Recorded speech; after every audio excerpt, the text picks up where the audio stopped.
Hola familia, muy buenas y grandes tardes. Qué rico poder compartir un nuevo encuentro familiar con cada uno de ustedes en esta tarde de otoño desde acá de Hualpén, una tarde donde me imagino ustedes quizás también están compartiendo una taza de té, un café, así como estamos hoy día reunidos acá en familia. Y justamente hoy día celebramos este día de especial, el Día de la Familia, y quiero comentar hoy día compartirles una historia que me llama la atención, donde también involucra en cierta forma grupos familiares y ver la provisión y los milagros del Señor.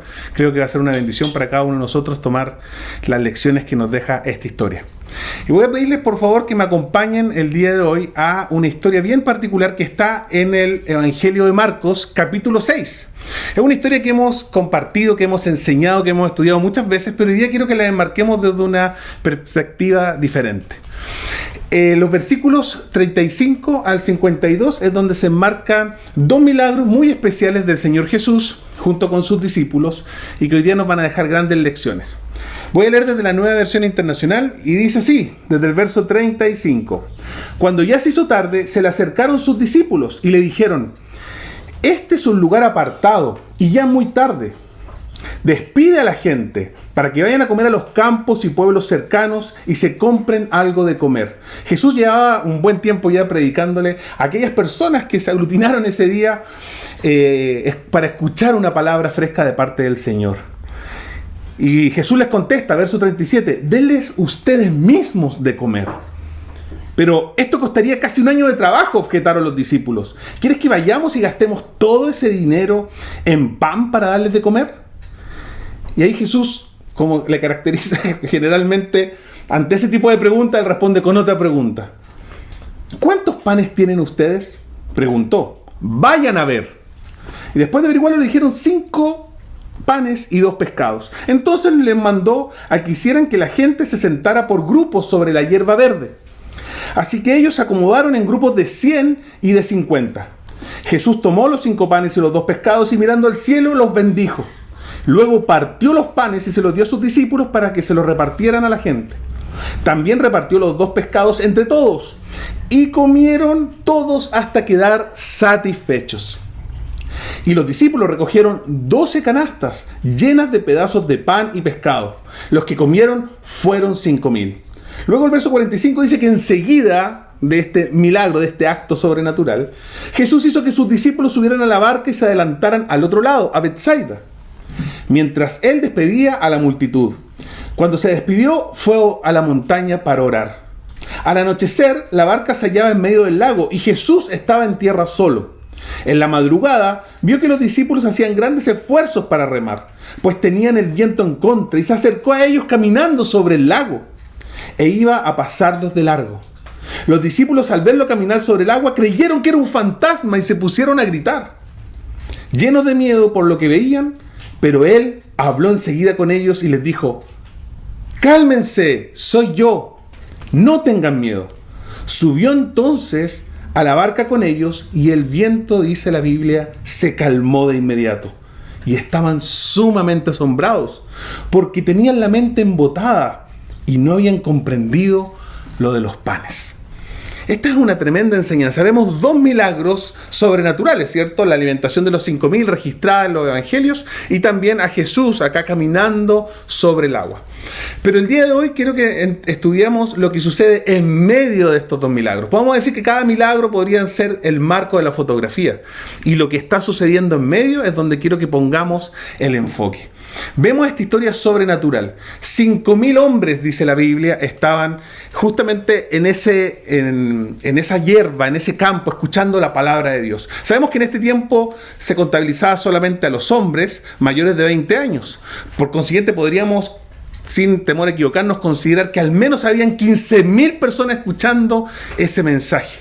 Imagínense 15,000 personas escuchando ese mensaje. Si estudiamos toda la historia y en otro evangelio vamos a dar cuenta que fue un gran, largo mensaje, fue todo un día de mensaje.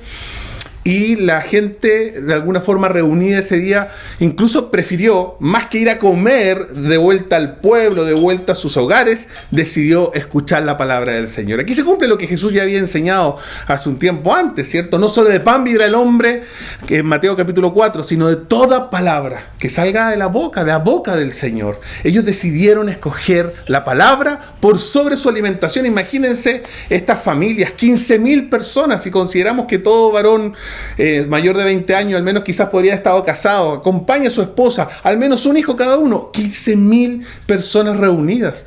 Sabemos que en ese tiempo la población de Israel era mucho menor a la actual, quizás hoy día no nos sorprende 15.000 personas, puede ser un evento deportivo, pero en ese tiempo era demasiada gente, era el primer milagro masivo de Jesucristo. Y en ese minuto nos damos cuenta que después de esta tremenda enseñanza, los discípulos se le acercan a Jesús. Yo me imagino un poco lo que sucedió en ese momento, así como, pastor, tenemos un problema, se hace tarde, la gente está hambrienta, no hay ningún lugar, no hay acá negocios para comprar, me aplico, no había en ese tiempo comercio ambulante, no estaban los food trucks alrededor, ¿cierto?, para alimentar a las personas. Entonces le dijeron, Jesús, bueno, maestro, pastores, el tema está un poquito largo, me explico, se ha alargado un poquito, le pasa a alguno, y resulta que la gente está con hambre. Y Jesús escucha esta situación y él responde con una pregunta. Pero en general yo quiero que vayamos a profundizar todas las cosas que están entre los versículos. Generalmente los milagros suceden cuando empezamos a reconocer lo que no tenemos, ¿me explico? Pero también en este caso vemos que el enfoque el Señor lo pone en lo que sí tienen. Porque si se dan cuenta, Dios usó a un niño. Vemos en otro evangelio del registro que fueron a buscar a un niño y Dios usó a un niño que no fue contabilizado dentro de los 5.000 para traer justamente, muchas gracias, Salvador, para traer 5 panes y 2 peces. 5 panes y 2 peces. Y lo trae justamente un niño. A mí me llama la atención esto. Hay muchos mensajes en esta historia. 5.000 hombres contabilizados. 15.000 nosotros contemplamos mínimo en ese momento, escuchando esa temática. Y Dios permite que un niño que no estaba contabilizado es quien trae la provisión necesaria. A veces el milagro no se enfoca en que Dios supla lo que no tenemos, sino que parte cuando reconocemos lo que Él sí nos ha dado, lo que sí tenemos que Dios puede usar para multiplicar y bendecirnos. Y a veces finalmente Dios usa lo que no contabilizábamos, lo que no contábamos. Y eso es lo maravilloso de cómo Dios opera y obra los milagros. Después viene un desafío muy especial. Llegan los 5 panes y los 2 peces. Entendemos que en ese tiempo, claro, los peces que se consumían eran como estos que tenemos acá, ¿cierto? Como la pescada seca actual. Eran peces que habían sido tratados, habían sido salados. De hecho, sabemos históricamente que la ciudad de Magdala era donde se desarrollaba, ¿cierto?, este ánimo de salar los peces y después producirlos como snack. De hecho, María Magdalena, en realidad su nombre real en hebreo es Miriam de Magdala, porque era Miriam de Magdala, de esa ciudad donde se producía el pescado. Y tenían estos pescaditos de snack que eran la merienda de este niño, y estos 5 pancitos. Y sucede que el Señor les da una instrucción. Los discípulos llegan con estos 5 panes y 2 peces y 15.000 personas hambrientas que ya habían escuchado el mensaje. Y Jesús les dice, organícenlos en grupos de 100 y de 50. Imagínense el tremendo desafío. O sea, son 15.000 personas, son alrededor de 200 grupos diferentes sentados en la hierba. Eso lleva un muy buen tiempo más. Imagínate, tú estás hoy día ahí en un discipulado, en una reunión, y de repente la persona que está presidiendo la reunión dice, mire, 15.000 personas, por favor organicémoslo. Es una tarea titánica para 12 discípulos. Y es un tiempo también donde la gente sigue con hambre. Pero era parte del proceso de este gran milagro. Y Jesús vemos que hace una bendición. La Biblia dice que Él toma estos panes y estos peces y los bendice. Esto es bien particular porque Jesús opera de una forma diferente a la nuestra. Jesús bendice lo que no es suficiente. Bendice lo que no alcanza para todos. Probablemente tú y yo estamos muchas veces en situaciones muy similares donde quizás tu trabajo no es suficiente, quizás la casa donde estás viviendo quizás no era lo que tenías como tu expectativa, pero finalmente es donde tenemos que comenzar a bendecir. Es donde tenemos que comenzar a agradecer. La Biblia dice que Jesús bendijo los panes y le agradeció al Señor. Seamos agradecidos el día de hoy. Y la bendición vino específicamente cuando Jesús tomó justamente uno de estos panes y la Biblia dice que lo partió. Esta fue la primera bendición. La bendición fue romper el pan. La bendición fue el partir el pan. Y esto es bien particular, porque si nos damos cuenta, finalmente podríamos tomarlo como un principio, o sea, el romper, o el que se resiste a ser quebrado, también resiste la bendición. Y entre más se rompe, mayor es la bendición. Por tanto, te desafío que el día de hoy tú te puedas tomar un momento y en esta tarde agradecerle al Señor por cada vez que te has sentido afligido, por cada vez que has tenido un corazón roto, por cada vez que tus sueños se han interrumpido, porque quizás el principio de tu bendición, el comienzo de tu milagro, parte cuando efectivamente somos rotos.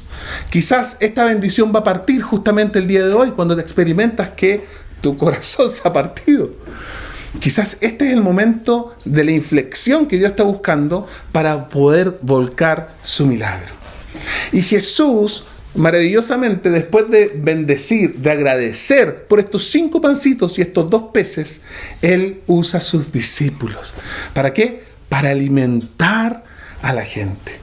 Si se das cuenta, y lo vemos en los distintos textos del Evangelio, Jesús no es el que lo alimenta directamente. Él no va a alimentar a estos 200 grupos, a estas 15.000 personas. Él le entrega los panes y los peces a sus discípulos. Él da gracias, los bendice, los parte y se los entrega. Ellos son los que entregan la bendición. Probablemente hay muchos comentaristas que piensan que incluso el milagro sobrenatural de la sobremultiplicación se genera en las manos de los discípulos. Y muchas veces la bendición que vamos a recibir de parte del Señor viene a través de otras personas y no necesariamente como quizás nuestra mente o nuestro corazón lo espera. ¿Qué es lo particular de este milagro? Que Jesús sabe exactamente cuánta gente hay. Jesús sabe exactamente por qué pide a los discípulos que los sienten en grupos de 100 y de 50. Jesús sabe exactamente cuánta gente está distribuida y cuánto pan y cuánto pescado tiene que producir. Cuánto es lo que exactamente tiene que multiplicar. Él tiene el inventario hecho, tiene claramente cuántos son las porciones que necesita. Por ejemplo, si nosotros vemos un chef, hay varios de que son parte de nuestra iglesia que se dedican a la banquetería y saben exactamente cuántas porciones o cuántos ingredientes de cada elemento necesitan para sacar las porciones que se demandan para un evento, para un almuerzo. ¿Usted cree que si un chef el día de hoy, ¿cierto? Los que hoy día están viendo, sabe específicamente cómo ubicar estas porciones, me explico, para poder de alguna forma sacar digamos, los almuerzos que necesitan? ¿Cuánto más Jesús sabe específicamente cuántos panes necesita y cuántos peces necesita para alimentar a esta multitud que estaba en la hierba? Ahora, ¿cuál es el tema detrás de esto? Que vemos que en realidad la Biblia dice que sobraron panes y peces y que la gente comió hasta que estaba satisfecha. Y Jesús le pide a los discípulos, por favor, recojan todas las sobras. Y esto es uno de los puntos de inflexión que quiero hacer dentro de este mensaje. Recojan todas las sobras. ¿Por qué aparece esto después del milagro? Si el milagro más sobrenatural no podría pensar es que, wow, Jesús alimentó a 15.000 personas en 200 grupos y el milagro se hizo con solo 5 panes, 2 peces en las manos de los discípulos. ¡Wow! ¡Qué glorioso! Pero sin embargo, la Biblia pone el enfoque en que le manda a los discípulos a que vayan a recoger todas las sobras. Y no solamente que las recojan, sino que además la Biblia, que usted sabe que no tiene versículos para rellenar, toda la palabra de Dios es exacta y todo tiene un propósito para edificar nuestras vidas, las contabiliza y le dice cuántas son y se queda registrado en la Biblia. Fueron 12 canastas llenas de sobras. ¿Para qué recoger las sobras? ¿Me explico? ¿Para qué contabilizarlas como si fuese algo importante? ¿Para comerlas luego? O sea, estamos hablando que son sobras, ¿me explico? No es esta presa completa, ¿cierto?, de pescadito. Son sobras. Es pan masticado, ¿me explico? Son espinas de pescado. Es la piel. Son las mitades de marraquetas, ¿me explico? Un par de ayuyas, ¿cierto?, mordisqueadas por los niños. Si el Señor ya demostró que Él puede proveer de la nada milagrosamente y multiplicar de una forma sobrenatural, ¿usted cree que necesita las sobras para alimentar a los discípulos? Y el tema es que este fue el milagro que hace a Jesús conocido. 15.000 personas impactadas por lo que pasó ese día, imagínense. Y Jesús da esta instrucción: tomen las sobras. O sea, ya los 12 discípulos se dieron una vuelta enorme en entregar los panes y peces multiplicados a estos 200 grupos, a estas 15.000 personas. Yo quiero que usted lo pueda visualizar.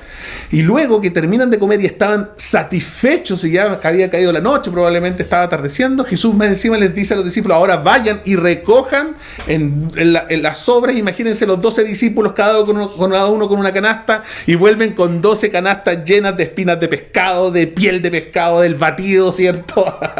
De la marraqueta mordisqueada. Y Jesús les dice: ahora súbanse a la barca y crucen. Esto es bien particular porque generalmente, claro, Jesús salía de cena y los discípulos se quedaban como despidiendo a la multitud, pero en este caso Jesús les dice: miren, ustedes súbanse, tomen estas canastas, ¿cierto? Por supuesto, si las recogieron no era para dejarlas lanzadas. Uno pensará: bueno, es por un tema netamente sanitario, por dejar ordenado el lugar, por dejar limpio, ¿cierto?, el entorno, pero vamos a darnos cuenta que hay otros propósitos detrás de esta acción tan particular. Y suban entonces a la barca, lleven cada uno su canasta y por favor crucen, yo me encontraré con ustedes. La Biblia dice que Jesús ahí ese día termina la reunión, amén, amén, la gente satisfecha, despide a la multitud y se va al monte a orar. Y pasa gran parte de la noche orando. Gran parte de la noche orando. Esto es bien particular, o sea, los discípulos van cruzando en el lago y Jesús sube al monte a orar y pasa esa noche orando. Imagínense, no hizo tremendo tiempo de oración para hacer la multiplicación de los panes y peces, ¿me explico? No fue un gran tiempo de oración, simplemente dijo: Señor, te doy gracias, bendigo estos panes y peces, y el milagro se hizo en la mano de los discípulos. Pero sí necesita ir a buscar de Dios para estar en intimidad, solo, orando de noche, para lo que iba a venir. Él sabía que ese día, bueno, quizás es asunto de otro mensaje, pero sabía que ese día, ya cuando 15.000 personas fuesen alimentadas de esa forma, el panorama iba a cambiar en su ministerio.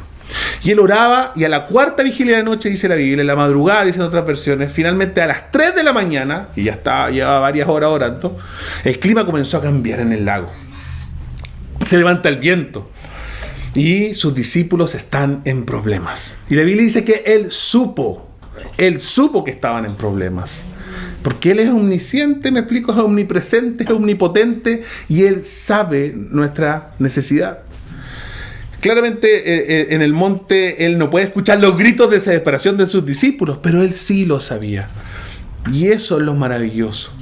Saber que independiente de que hoy día tú puedas experimentar quizás y sientas que el Señor está lejos de ti, primero te recuerdo que Dios no se ha movido a ninguna parte. Generalmente el que se aleja somos nosotros. Pero aún así, aunque tú experimentes que estás lejos del Señor y que estás en algún problema, en alguna tribulación, Él lo sabe. Él lo sabe. Y Él acude a nuestra ayuda. Y en esta crisis, donde Jesús está en un monte orando y tenemos los discípulos, ¿cierto?, en una tormenta en el lago, hay una distancia entre el problema y la solución. Hay una distancia, por supuesto, entre el lago y el monte.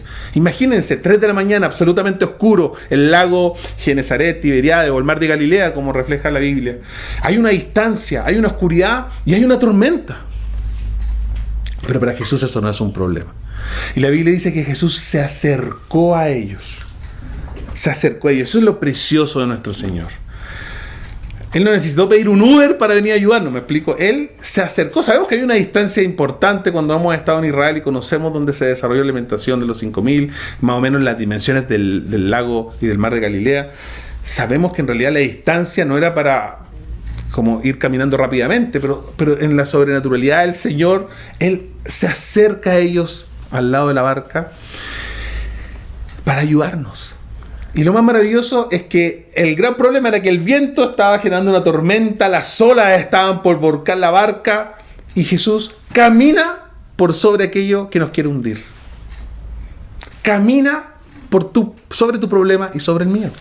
Por lo tanto, si estamos hoy día en la barca de nuestra vida con alguna circunstancia compleja que está generando temor, angustia, ansiedad, sabemos que el Señor vendrá a nuestra ayuda. Él se acercará a nuestra ayuda y vendrá caminando por sobre aquello que nos trata de hundir. Pero la Biblia es clara, dice que Jesús se acerca, pero no irrumpe. Y eso es precioso. Pero ¿cuál fue el problema? Que cuando se estaba acercando, los discípulos pensaron que era un fantasma, leíamos recién. Imagínense lo que implica. Bueno, pongámonos en lugar de los discípulos, ¿cierto? También tenemos el antecedente que justamente antes de este milagro habíamos visto a Jesús acercarse en Gadara. ¿Se acuerdan la liberación del endemoniado gadareno? Si ustedes conocen la historia, esa legión de demonios como que fue enviada a un hato de cerdos que se precipitó y que finalmente termina ahogado.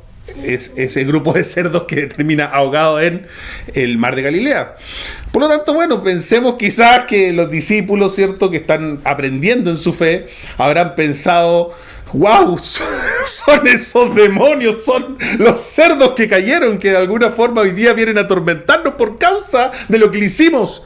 Y habrán pensado que era un fantasma, porque probablemente la forma en la que Dios quería ayudarnos no era la forma en la que ellos esperaban ayuda.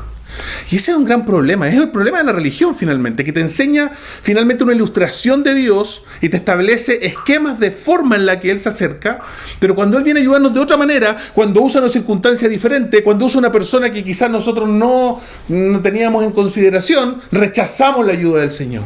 Pero no era un fantasma. No es un fantasma. Dile a la persona que tiene al lado: Dios no es un fantasma. Dios no es un fantasma. Y Jesús se acerca, dice la Biblia, pero también dice que iba a pasar de largo al lado de la barca. ¿Por qué no irrumpe sin que lo inviten?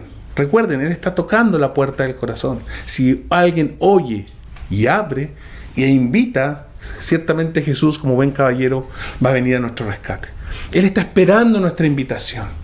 Si recuerdan, el ciego Bartimeo fue el que gritó. Los leprosos salieron al encuentro del Señor Jesús. Los amigos del paralítico rompieron el techo para bajar a su amigo. La mujer de flujo de sangre fue y tomó el borde de su manto. Nuestra responsabilidad es invitar a Jesús a nuestro problema.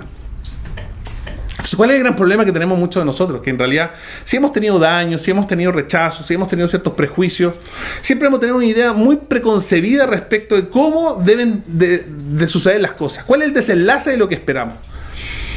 Entonces, finalmente, Jesús es tan creativo que nunca hace un milagro de dos formas iguales en la Biblia. Por tanto, tenemos que estar atentos a comprender que Jesús va a venir a nuestra ayuda de formas muchas veces totalmente distintas a lo que esperamos. Lo precioso de esta escena es que aún siendo que los discípulos lo confunden con un fantasma, Jesús te dice a ti y a mí el día de hoy: no temas, no temas. Y los discípulos no reconocieron su cara, no reconocieron su ropa, no reconocieron su forma de caminar, pero la Biblia dice que sí reconocieron su voz. Porque mis ovejas oyen mi voz y yo las conozco y ellas me siguen. Ellos escucharon su voz y entendieron que era el Señor. Porque por fe andamos y no por vista. La voz de Jesús fue la clave para el rescate.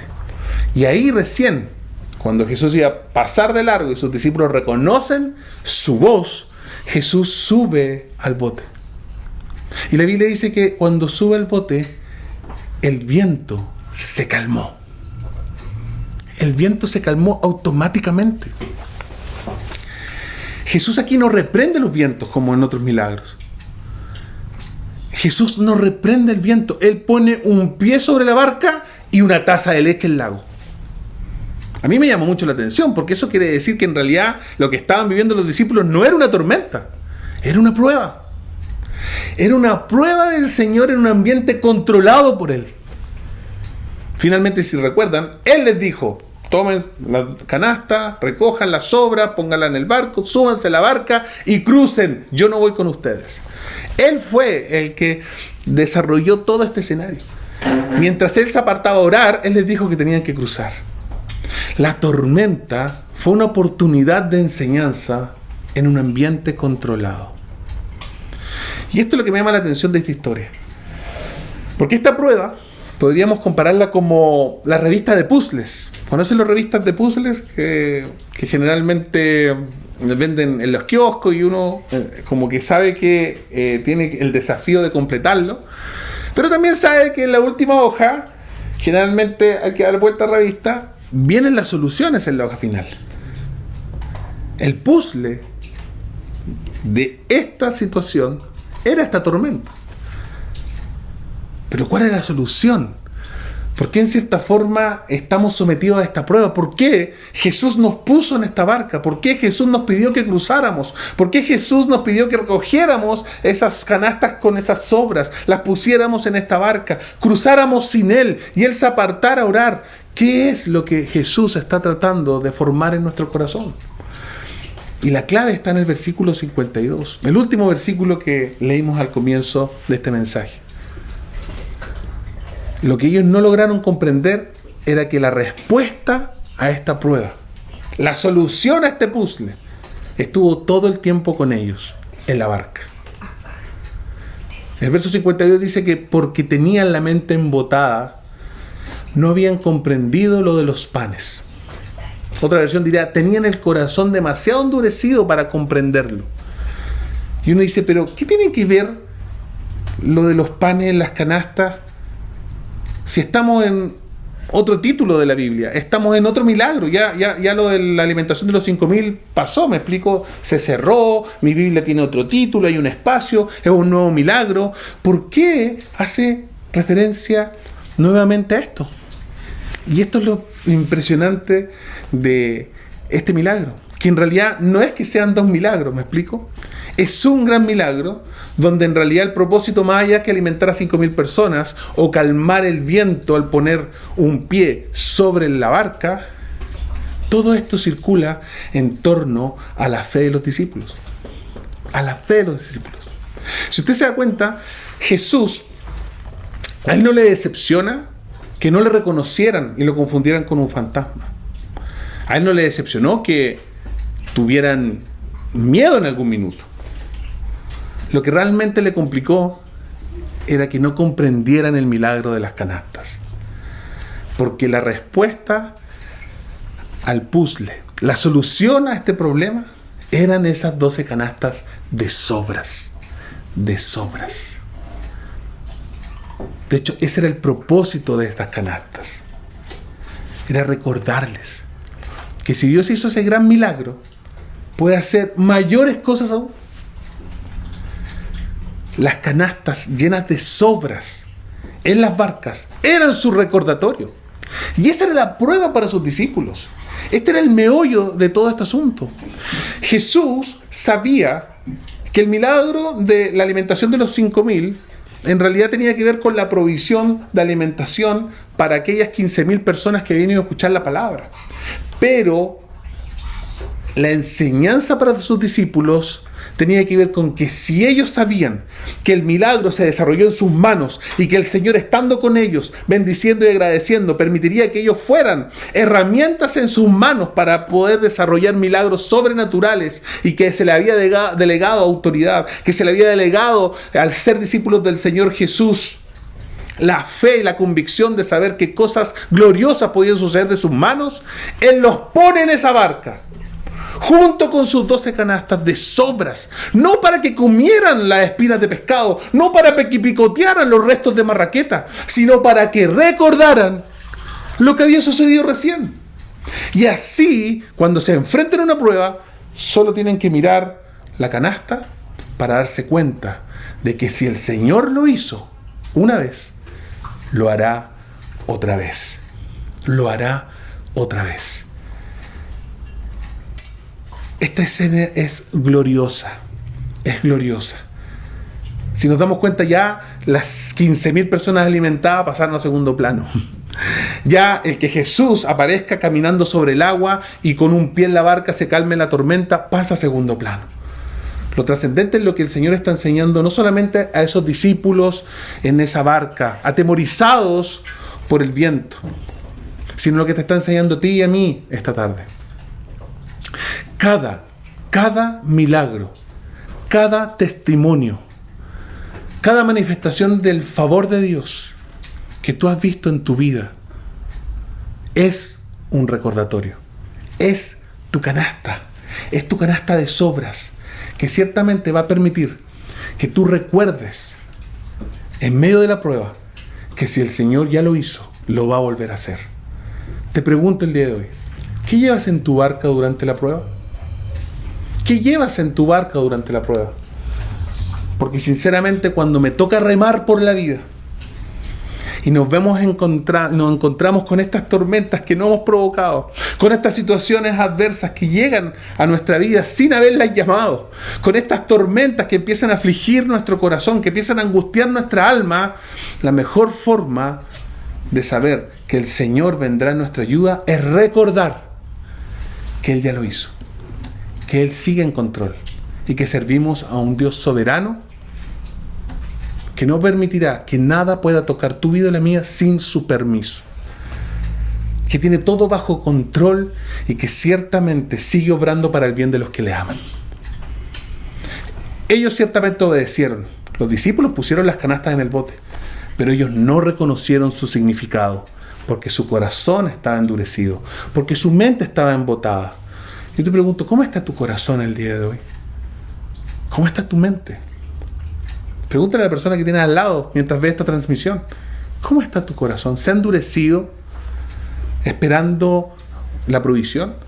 ¿Tu mente se ha embotado quizás porque has olvidado lo que Dios ha hecho en tu vida? Ellos no recordaron lo que Dios hizo a través de sus mismas manos. Y eso les generó temor. Yo tengo mis canastas de sobra. Yo tengo mi propio testimonio. ¿Tú tienes el tuyo? Cada vez que veo que viene una situación de prueba, cada vez que percibo que hay una situación complicada en mi vida o que de alguna forma estoy enfrentado a una circunstancia adversa, recuerdo. Isabela es un milagro. Les he contado en otras ocasiones que cuando nació nos pidieron que no nos encariñemos con ella porque por una malformación congénita probablemente no sobreviviría. Y cuando estuvo en la UCI, en algún minuto, reconozco que lo pensé. Pero Dios se ha glorificado en su vida.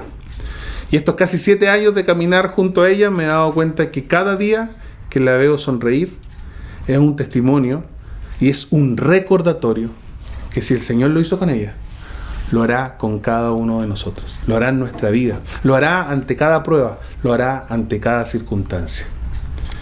Yo te animo a que el día de hoy, muchas gracias, tú puedas comenzar a recordar. Tú puedas comenzar a recordar cuáles son esas canastas. Cuáles son esos milagros que Dios hizo en tu pasado. Cuáles son esas situaciones que Dios te ha permitido vivir. ¿Cuáles son esas angustias por las cuales has tenido que vivir donde has visto la provisión del Señor, donde has visto la sanidad del Padre, donde has visto su mano, su diestra poderosa, levantándote de ese lodo cenagoso, donde has visto su liberación, donde has visto su provisión, donde has visto su sanidad, donde has visto que Él se ha manifestado gloriosamente? Ese es tu recordatorio, para que cuando tengas que remar nuevamente en dificultades, no olvides que Dios sigue en control. Si Él lo hizo una vez, lo va a volver a hacer nuevamente. Yo te invito a que ahí en tu hogar tú puedas inclinar tu rostro. Quiero invitarte a orar. Quiero invitarte a orar para que el Espíritu Santo hoy día venga a recordar todas esas canastas que quizás para ti hoy día son canastas de sobra, ¿me explico? Son pequeños recordatorios de cosas que pasaron hace muchos años atrás. Pero esas son las que valen, ¿me explico? Esas son las que valen. Son nuestros modestos comienzos, son los momentos donde el Señor se glorificó en una oración. Fue donde vimos ese milagro, fue donde vimos esa respuesta a ese clamor que rápidamente olvidamos, que rápidamente dejamos en el olvido. Son aquellas canastas las que van a permitir que nuestra fe pueda pasar la prueba en el momento de aflicción. Son esas canastas las que nos van a recordar que buscamos y servimos a un Dios poderoso, a un Dios sobrenatural, a un Dios magnífico y glorioso, que ciertamente sigue en control y que quiere lo mejor para los que le aman y que hemos sido llamados conforme a su propósito. Planes de bienestar y no de calamidad, a fin de darnos un futuro lleno de esperanza. Recuerda lo que Dios hizo por ti y recuerda cada vez que Dios se vuelva a manifestar en tu vida.